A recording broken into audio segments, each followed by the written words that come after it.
Tahun 2013, dunia dikejutkan oleh keputusan Paus Benediktus XVI untuk mengundurkan diri. Mengejutkan karena ini adalah pengunduran diri pertama seorang paus dalam 6 abad terakhir ini. Paus Benediktus XVI, atau yang memiliki nama asli Joseph Ratzinger, dapat saja menjadi paus seumur hidupnya, karena itu kuasa yang diberikan kepadanya. Namun pengunduran diri ini didasari atas kesadaran dirinya bahwa paus sudah lanjut usia dan tidak lagi memadai untuk memimpin umat Katolik sedunia. Kardinal Joseph Ratzinger dilantik pada tahun 2005 sebagai paus di usia 78 tahun, sebagai paus tertua dalam 275 tahun terakhir. Setelah menjadi paus selama 8 tahun, Paus Benediktus XVI kemudian mengundurkan diri ketika dia berusia 85 tahun. Pengunduran diri Paus Benediktus XVI ini adalah sebuah keteladanan besar bagi para pemilik kuasa di dunia. Paus Benediktus XVI mengajarkan kita bahwa kuasa bukan segala-galanya. Apakah seseorang mau terus terikat pada kuasa atau melepaskan kuasa yang ada padanya bergantung pada dirinya sendiri. Apakah hidup seseorang akan bermakna bagi orang lain atau bagi dunia ini tidak ditentukan oleh apakah dia memiliki kuasa atau tidak. Dalam sebuah wawancara, ketika masih menjadi kardinal, Joseph Ratzinger pernah mengakui bahwa dia tidak memiliki karisma dalam masalah struktural.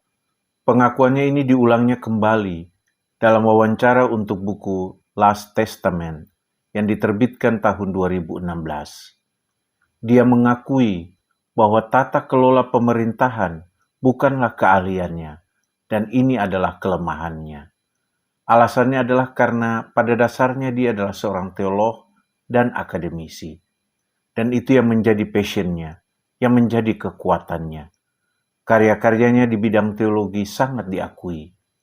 Ini pengakuan jujur dari seorang pemuka gereja yang berani mengakui kekurangannya dan tidak membiarkan dirinya dipengaruhi oleh kuasa. Paus Benediktus XVI mengajarkan kita bahwa dunia harus dipimpin oleh orang-orang yang cocok dengan zaman itu. Orang yang tidak cocok untuk zaman itu jangan memaksakan diri untuk menjadi pemimpin atau memiliki kuasa. Paus Benediktus XVI tidak setuju bahwa dia mengundurkan diri karena banyaknya masalah yang dialami kepausan saat itu. Ia hanya merasa bukan lagi orang yang pas untuk memimpin kepausan saat itu. Ini adalah jiwa besar seorang pemimpin yang berani mengakui bahwa dia sudah tidak sesuai lagi untuk terus memimpin dan harus digantikan oleh orang lain yang lebih tepat. Gereja memang harus mengajarkan manusia untuk tidak gila kuasa dan berani mengakui kekurangan dan kelemahannya, serta siap untuk mengundurkan diri. Jangan ingin terus mempertahankan kuasa hanya karena masih banyak pendukungnya atau karena kuasa yang dimiliki masih memberikan banyak kenikmatan untuk yang berkuasa. Sebelum mengundurkan diri, Paus Benediktus XVI menganjurkan orang-orang beriman untuk mampu mengatasi sikap individualisme dan persaingan. Apalagi kalau individualisme dan persaingan ini dibungkus oleh kuasa. Dunia akan semakin hancur dan kuasa tidak lagi akan memberikan manfaat untuk kebaikan hidup bersama di dunia ini, kalau kuasa hanya menjadi objek individualisme dan persaingan. Ketika Paus Benediktus XVI mengundurkan diri, Gereja Katolik khawatir bahwa akan terjadi perpecahan dalam gereja karena ada 2 paus. Mengingat gelar paus ini tidak hilang ketika Paus Benediktus XVI mengundurkan diri, meskipun status Paus Benediktus XVI adalah Paus Emeritus atau pensiun. Namun sekali lagi, Paus Benediktus XVI menunjukkan sikap terhormat sebagai orang yang telah memutuskan untuk meninggalkan kuasa yang diberikan kepadanya. Kepada para kardinal, dia berjanji bahwa dia akan patuh dan memberikan penghormatan tanpa syarat kepada paus yang terpilih menggantikannya.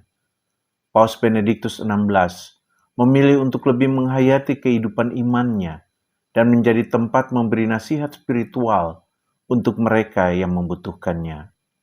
Paus Fransiskus yang menggantikan Paus Benediktus XVI bahkan mengatakan bahwa keberadaan Paus Emeritus Benediktus XVI di biara Taman Vatikan memberikan ketenangan, kedamaian, kekuatan, kesetiaan, kedewasaan, iman, dedikasi, dan kesetiaan serta kekuatan yang sangat baik baginya dalam melakukan tugas kepausannya dan juga bagi gereja.